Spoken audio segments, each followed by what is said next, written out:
Turning now to Hawaii, where just 13 victims of the wildfires have been identified and their families notified.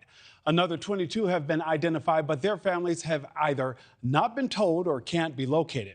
More than 800 people are still unaccounted for, with local, state, and federal agencies trying to determine how many of those have died and how many made it to safety but have not checked in.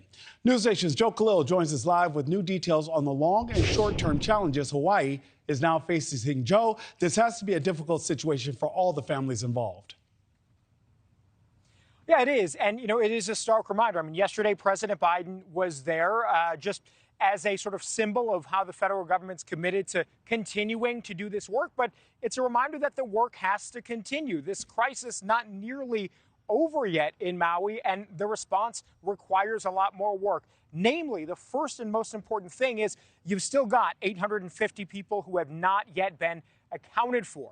Nick, Deanne Criswell, the administrator of FEMA, says that so far, 85% of the burn area has already been gone through and searched, but that last 15%, that's going to be really tricky. There are a lot of high-rise buildings, a lot of buildings that have multi-units in them, so crews are going to have to get into those rooms. A lot of doors, a lot of different spaces to go through and make sure that every single bit of it is accounted for, and then they can figure out, hopefully whittle that list of 850 names down. Now, a reminder, doesn't mean that these 850 people are presumed to have perished. Oftentimes in these situations, people get lost, they can't communicate with their family, so they have to sort that out. But that's a lot of work that is still left to be done.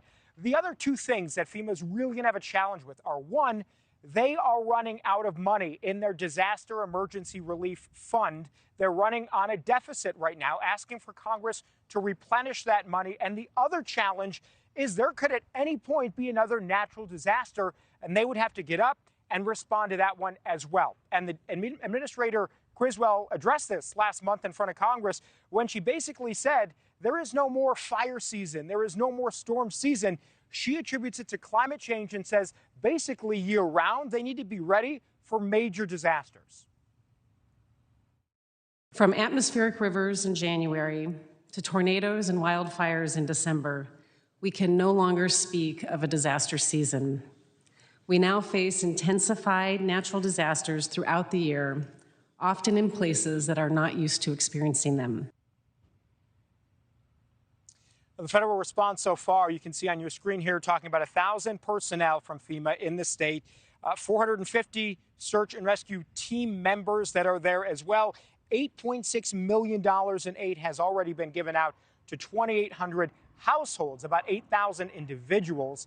But that work, again, is going to have to continue, Nick. And we mentioned the funding situation. The White House has asked for $12 billion from Congress, but it's not a guarantee that they get it. It could be a potential fight in Congress as they work that through. And, Joe, before I let you go, we're hearing conflicting numbers as far as those still unaccounted for. What's behind all that? Yeah, and they're coming from different sources. President Biden yesterday said 500 to 800 people potentially missing. We also heard that the state came out, the governor said 850. Over the weekend, it was closer to 1,000. So there are conflicting numbers here. I can tell you from covering wildfires, often it's difficult when you've got multiple agencies searching and keeping track on their own of where people are accounted for, where they're not. So that could be it. But it does seem that the number is somewhere in the hundreds, close to 800. So a lot of work cut out for those who are trying to account for those that have so far not been accounted for. And still so much more work to do. Joe Khalil, thank you. Thank you for watching. Go to newsnationnow.com to find NewsNation on your television provider. And don't forget to click the red subscribe button below to get more of NewsNation's fact-driven, unbiased coverage.